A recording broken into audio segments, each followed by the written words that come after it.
நான் வரதுக்கு முன்னாடி நான் எப்படி இருந்தேன் அப்படின்னா, ஆ ஒரு கோலும் கிடையாது. ஏதோ லைஃப் மேரேஜ் ஆச்சு, குழந்தை அப்படின்ற மாரி ரன் ஆகி போயிட்டு இருந்துச்சு. நெறைய இஷ்யூஸ் அதெல்லாம் நாங்க பார்ப்போம். அப்புறம் வந்து நெறைய மேக்ஸிமம் எனக்கு என்னோட லைஃப்ப பொறுத்தவரைக்குமே, என்கிட்ட உள்ள பாசிட்டிவ் எதுவுமே நான் பார்த்ததில்ல. 90% நான் நெகட்டிவா தான் பார்த்துருக்கிறேன். அத பேஸ் பண்ணியே ஸ்ட்ரெஸ் ஆயிருக்கிறேன். ஒரு கட்டத்துக்கு மேல எனக்கு ஸ்ட்ரெஸ் என்னாச்சு அப்படின்னா, என்னோட யூட்ரஸே இது பண்ண ஆரம்பிச்சுச்சு. எனக்கு பீரியட்ஸ்லாம் ஒழுங்கா இல்லாம ரொம்ப இதா அப்படிலாம் கொண்டு வர ஆரம்பிச்சுச்சு.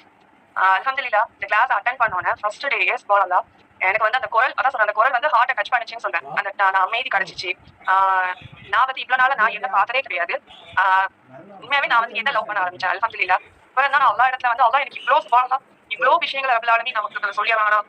அவ்ளோ ஒரு இது இருக்குது. நம்ம வந்து வெறும் நம்ம இதே மட்டுமே பார்த்துருக்கணுமே. நெறைய அறிவுகள் அல்லாஹ் இப்படி சொல்லியிருக்கான். அது வந்து உங்க மூலமா நான் வந்து கத்துக்கும்போது எனக்கு அவ்ளோ ஒரு சந்தோஷம்.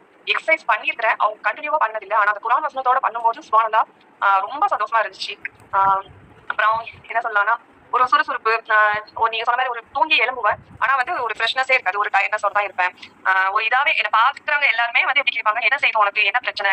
நான் நல்லா தான் இருப்பேன். ஆக்சுவலி நான் நல்லா தான் இருக்கிறேன். ஆனா என்ன பார்க்கும்போது உடம்பு சரியாத மாரியும், ஒரு மெலிஞ்சிட்டேன் அப்படி அந்த மாரிலாம் சொல்லுவாங்க.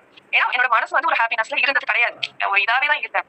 இப்போ நான் வந்து உண்மையாவே இந்த கிளாஸ் அட்டெண்ட் பண்ணதுல இருந்து ஒரு பிளானிங் அல்ஹம்துலில்லாஹ் ஒரு சுறுசுறுப்பு, அப்புறம் வந்து ஸ்லீப்பிங் வந்து ரொம்ப ஒரு அல்ஹம்துலில்லாஹ் ஒரு அழகான தூக்கம். ஆ என்ன நானே இப்ப நான் ரசிக்கிறேன். என்ன நானே நான் லவ் பண்றேன். என்ன நான் ரொம்ப அப்ரிஷியேட் பண்ற அளவுக்கு என்ன கொண்டு வந்துட்டாங்க அல்ஹம்துலில்லாஹ். அப்புறம் வந்து நான் இப்போ பிசினஸ்ன்றது ஒண்ணு பண்ணேன். ஆனா வந்து ஒரு சீரியஸ்னஸோட பண்ணல. உங்களுடைய மோட்டிவேஷனால அல்ஹம்துலில்லாஹ் நான் வந்து கண்டிப்பா பிசினஸ வந்து ஒரு சீரியஸா எடுத்து நான் பண்ணணும்ன்ற ஒரு நியத்துல இருக்கிறேன் அல்ஹம்துலில்லாஹ். அப்புறம் வந்து நான் ட்ரை பண்ணுவேன். கார் வந்து 2 இயர்ஸ் முன்னாடியே நான் ட்ரை பண்ணுவேன். ஆனா எனக்கு என்னுடைய மைனஸ் என்னது அப்டின்னா, எனக்கு பயம். சின்ன விஷயம்னாலும் நான் ரொம்ப பயப்பட்டேன். ஆ அப்ப எனக்கு டிரைவிங் வந்து பண்ணுவேன். பண்ணுவேன்னா இல்லாத ரோட்ல கார் ஓட்டுற கேஸ் தான். அப்படிதான் ஓட்டிட்டு இருந்தேன். இப்போ சுப்ஹானல்லாஹ் லாஸ்ட் ஒரு 1 வீக் முன்னாடி நான் போகும்போது நான் என்ன நானே மோட்டிவேஷன் பண்ணேன். எனக்கு அந்த மோட்டிவேஷன் வந்துச்சு. நான் உன்னால முடியும் ரிஹானா அப்படின்ற மாரி பண்ணி எங்க டாடியே வந்து ரொம்ப ஆச்சரியப்பட்டாங்க. ஓட்டுறியா? நானே கேட்டேன். அப்புறம் நான் அங்க தூத்துக்குடியில இருந்து காயப்பட்ட வரைக்கும் நானே ட்ரை பண்ணேன். அந்த சிங்கிள் நான் ஓட்டுறதுல சிங்கிளா கூட எனக்கு பயமே இல்ல.